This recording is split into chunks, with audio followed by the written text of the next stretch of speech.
শোষণ করা খুব সহজ, আমরা কোনো প্রতিবাদ করি না, আমরা প্রতিবাদ করতে জানি না।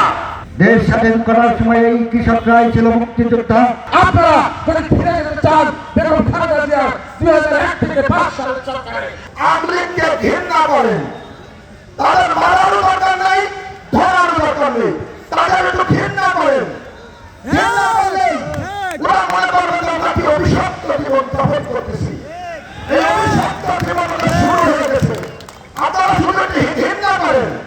আমাদের মা খালেদা জিয়া অসুস্থ ছিল, আমরা কতদিন দেখেছেন আপনারা, 7 তারিখে আমাদের মা চলে গেছে আমাদের মাঝ থেকে। আমরা দোয়া করবো উনি আমাদের মাঝে যেন সুস্থ হয়ে ফিরে এসে এদেশের প্রধানমন্ত্রী হয়। আমরা আজকে 18 বছর ধরে মনে আছি, 18 বছর মামলা বর্তমান করে এখানে আমরা পৌঁছাইছি।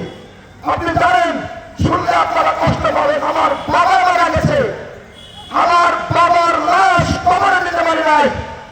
আমি তার আসামি ছিলাম, যত সময় পর্যন্ত আমি জামিন হয়ে আসতে পারি নাই। তারপরে দাঁড়ায় বলেছিলাম যে আমার বাবা মারা গেছে, আমার কেসটা একটু আগে দেন, আমি আমার বাবাকে মাটি দিব। তখন সে বলেছিল সিরিয়াল মতোই হবে, আপনার বাবা মরে গেলে মরে যাক, যা হয়েছে হোক। আমার 2:30টার সময় সে কেস ওঠে, সেই কেসে জামিন হয়ে তারপর আমার বাবাকে আমি মাটি দিই। এই আমাদের জীবন জগৎ ছিল। শ্রমিকদের যে ঐক্য আছে, একজন প্রশাসনিক ক্যাডারের যে ঐক্য আছে, একজন বিভিন্ন সংগঠন আছে তাদের যে ঐক্য আছে, আমাদের কৃষকদের সে ঐক্য নাই। কি কারণ নাই? আমাদেরকে শোষণ করা খুব সহজ, আমরা কোনো প্রতিবাদ করি না, আমরা প্রতিবাদ করতে জানি না। আর প্রতিবাদের ভাষাটা হলো একা একা হয়ে যায়, যৌথভাবে ঐক্যবদ্ধভাবে আমরা কেউ করতে পারি না।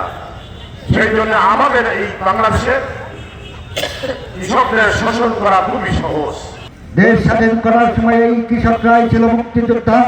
আমাদের নেতা শহীদ প্রেসিডেন্ট জিয়াউর রহমান তার বক্তব্যে বলতেন, আমার সব থেকে বড় পরিচয় হচ্ছে আমি একজন কৃষক, আমি একজন শ্রমিক।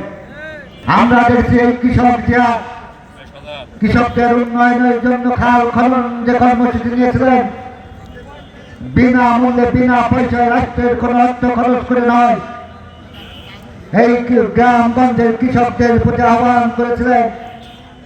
আমাদের এই অঞ্চল খরায় পানির অভাবে কৃষি পণ্য উৎপাদিত হয় না, আসুন আপনারা সবাই মিলে কোদাল ধারে করে ঝুড়ি হাতে করে নিজেরা নিজেদের খাল খনন করে নিজেদের জমির সেচের ব্যবস্থা করি।